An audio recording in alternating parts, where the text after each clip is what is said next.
आई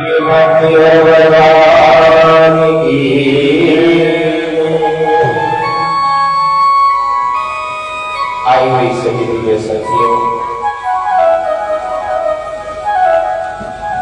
प्रत्यक्ष अप्रत्यक्ष रूप से विराजमान सभी देवात्माओं, आप सभी को श्री व्यासपीठ और हमारे गुरुदेव का आशीर्वाद प्राप्त हो। जीव अपने कर्मों से बंधा है और ईश्वर नित्य मुक्त है। इस संसार में जो आत्मज्ञान वाला व्यक्ति होता है वह संसारिक बंधनों से मुक्त रहता है। जिस व्यक्ति के प्राण, इंद्रियां, मन, वृत्तियां और बुद्धि ये संकल्प रहित होती हैं, वह व्यक्ति देहधारी होते हुए भी देह गुणों से मुक्त रहता है। साधु पुरुष भक्ति के लक्षणों को जानते हैं। जो व्यक्ति परमपिता परमात्मा को जानने की और अग्रसर होता है, उस व्यक्ति को सर्वप्रथम दो चीजों पर नियंत्रण कर लेना चाहिए। कहने को तो सभी भक्त बन सकते हैं, लेकिन भक्ति का मार्ग तलवार की धार पर चलने के बराबर होता है। प्रिय भक्ता, जब भक्ति के मार्ग पर चलो तो सबसे पहला विनम्र होना चाहिए। मन में विनम्रता के भाव होने चाहिए।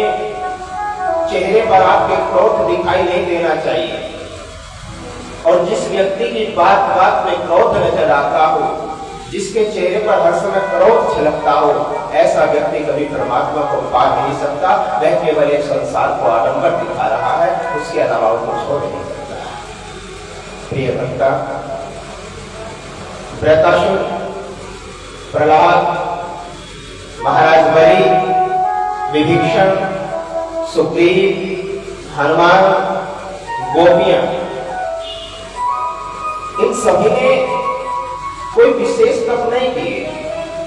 इन्होंने केवल सत्संग किया। विनम्र बनोगे, हृदय में नम्रता आएगी तो आपको परमात्मा दिव्यता प्रदान करते हैं।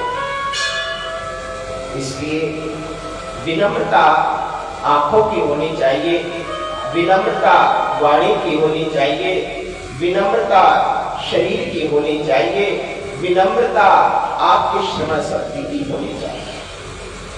दूसरा व्यक्ति आपको कोई अपनी बात कह रहा है तो विनम्र होकर के पहले उसकी बात सुनिए। हो सकता है जिस बात को आप कहना चाह रहे हो वो भी वही बात कह रहा हो, लेकिन अगर आप बीच बीच में उसकी बात काटते रहेंगे और फिर कहेंगे हमें क्या करना चाहिए, करना क्या चाहिए, जो करेंगे वो तो आप ही करेंगे। इसलिए विनम्र होकर पहले दूसरे की बात को पूरी सुन लेना चाहिए, उसके बाद अपनी बात कहना चाहिए। प्रिय वंशा, सर्वश्रुति श्रेयरत्नम विराजते कलाम्बुज वेदांतम सूर्याय तस्मै श्री गुरुवे नमः। हम ऐसे गुरुदेव का वंदन करते हैं, ऐसे परम पूज्य गुरु के श्री चरणों में नतमस्तक होते हैं, जो समस्त वेद का ज्ञान का सूर्य है, जिसने शिष्य के आंतरिक स्थिति पर स्थित होकर के हृदय में ज्ञान रूपी दिव्य पल्लव को जागृत कर दिया है। प्रिय भक्ता, जब सद्गुरु की सन्निकटता का रस मिलने लगता है तो अपने जीवन में सत्यम शिवम सुंदरम की अनुभूति होने लगती है। प्रिय भक्ता, ऐसी अभिव्यक्ति, ऐसी अभिरुचि, ऐसी दिव्यता जब आपके जीवन में आने लगे तो उस समय आपको संतों का आगमन का रस मिलने लगता है, संतों की पदधूलि मिलने लगती है। कुछ लोग तो अपने घर में ब्राह्मण आ जाए, संत आ जाए, उन्हें देख करके परेशान हो जाते हैं, लेकिन जीवन में याद रखना, जब संतों का समागम होने लगे, जब संतों का मिलन आपको होने लगे, तो तो जीवन में दिव्यता होती है, तब गुरु कृपा होती है। गुरु कृपा हमें अपने जीवन में कब जानना चाहिए? हम कैसे समझें कि हमारे ऊपर गुरु की कृपा हो गई? गुरु कृपा तब जानिए जब दिखे निज दोष। हमें अपने ऊपर अपने गुरु की कृपा को तब समझ लेना चाहिए जब हमें अपने दोष दिखाई देने लगे। दूसरों के गुण और अपनी गलतियां देखा करो, दूसरों के गुण और अपनी गलतियां देखा करो। करना चाहते हो तो सबसे पहले एक जीवन में मंत्र बना लीजिए कि हमें कभी किसी की अच्छाई तो देखनी है, उसमें बुराई नहीं देखनी। ख्याल करना इस संसार में बुराई हमें देखना नहीं चला, बुरा न मिलने बुरे, और जो भी खोजो आप हो तो अपने से बुराना। इस संसार में अपने से बड़ा बुरा कौन है? और जिस हाड़ मांस के शरीर पर हम इतने इतरा रहे हैं, यदि हम इसका ये चोला हटाएं तो अंदर से सबका एक्स्ट्रा एक जैसा है, वही हाड़ मांस सबके अंदर बना हुआ है। इस निकटता का रस मिलने लगता है तो हमारे मुक्ति के मार्ग प्रशस्त होने लगते हैं। आपके मुक्ति के मार्ग को लेकर सदियों के पुष्प को विकसित करते हुए हमें गुरु के चरणों में बैठ जाना चाहिए। आपको जीवन में याद रखना चाहिए कि यदि जीव जन्म लेता है तो संसार में आते ही सबसे पहले देखता है कि मैं कौन हूं, मैं क्यों आया हूं, मेरा लक्ष्य क्या है, मुझे किसने भेजा है। अब वह उसकी मां जब उसके सर पर अपना बरत कर फैलाती है तो बालक समझ लेता है ये वही भगवान है जो गर्भ काल में मेरी रक्षा कर रहा था। और वो मां को प्रथम गुरु, मां को प्रथम भगवान समझ लेता है और मां के बिना संसार में रह नहीं पाता। प्रिय भक्तों, कितने सौभाग्यशाली है वो जी जिन्हें अपने सदगुरु के चरणों में बैठकर स्वयं को जानने का सुअवसर मिल जाता है। सदगुरु के सानिध्य हो, प्रभु मिलन की आश हो, जो अपने हृदय से सम्मान करता है, परमात्मा से अपने समकक्ष दिव्यता प्रदान करता है।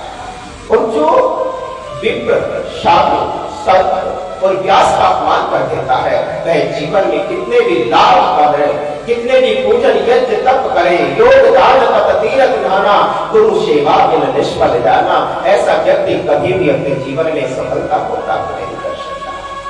प्रिय भक्ता, कौन है जो गुरु के भीतर झांकता है? कौन है जो उसे की वाणी के माध्यम से हमें अपनी ओर आकर्षित करता है? कौन बोलता है उनके मुख में जो बारंबार हमको अपनी ओर प्रभावित कर देता है? क्या झलकता है उनकी आंखों में जो हमें आकर्षण की ओर लेकर चलता है? गुरु में ऐसा क्या होता है? गुरु के अंदर विशेष कुछ नहीं, केवल परमात्मा होता है। और वह परमात्मा तभी दिखाई देता है जब हमारा अंतर मन शुद्ध होता है। और जिनके मन में पाप होता है, जिनकी वाणी में पाप होता है, कहता कुछ और करता कुछ है, वो कोई इंसान नहीं। अरे बेजबान पशु की भांति उसकी कोई जबान नहीं, ऐसे व्यक्ति की कोई जबान नहीं होती। इसलिए अपने गुरु के प्रति, अपने सदगुरु के प्रति सदैव सन्निकट होकर के उनके श्री चरणों में अनुराग रखना चाहिए, उनके प्रति दिव्यता रखनी चाहिए, उनके प्रति सुंदर भाव रखना चाहिए। प्रिय भक्ता, जिनके मन में गुरु के प्रति अच्छी भावनाएं आ जाती हैं, ऐसे व्यक्ति समय रहते अपने परमात्मा को पा लेते हैं। उन्हें संसार में किसी और को पाने की जरूरत नहीं है। प्रिय भक्ता, पृथ्वी पर संपूर्ण इच्छाओं की पूर्ति गुरु आराधना से होती है। राम जी धरती पर आए तो वशिष्ठ को बुलाना पड़ा, विष्णु धरती पर आए तो संदीपन को बुलाना पड़ा। जितने भी साधु संत महात्मा ऋषि मुनि भगवान अवतार हुए हैं, सभी को मेरा कोई न सहारा बिन तेरे